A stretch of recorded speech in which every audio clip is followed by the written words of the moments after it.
Welcome back mga katambalan, mga hot topic and issue pag-usapan natin. Update po tayo kay Barbie Fortesa at kay David Licauco na kung saan nga po ay nag-post itong si Barbie sa kanyang social media account para po sa nalalapit na pagpapalabas ng Until She Remember na pagbibidahan po nila ni Miss Charo Santos. Makikita naman po doon sa mga photo na isinare itong si Barbie sa kanyang social media account. Ito nga po ay ipapalabas sa February 25. At isa pa nga po sa sinare nitong si Barbie ay yung photo din nila na may mga kasama nga po dito itong si Barbie Fortesa.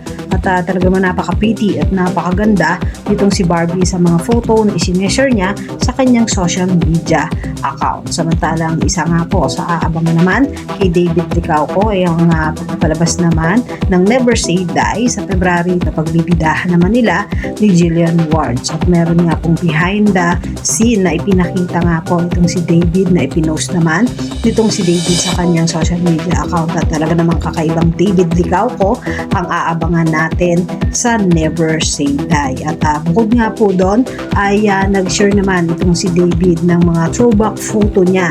Makikita na napakagwapo ng pambansang Ginoo doon sa mga throwback photo na isinare nitong si David. At makikita nga yung ilang mga memory photo nitong si David. At isa pa nga po ay ang Gluta live phone. Meron nga pong bago na Milky Melon. At super blessed nga itong si David at Barbie dahil sa pagpasok pa lang ng taong 2026 ay may mga nakaabang na proyekto na sa kanilang dalawa. Yan po yung mga update natin ngayon kay David at kay Barbie. Kayo mga katambalan, ano masasabi niyo? Comment lang sa comment section at pag-usapan natin.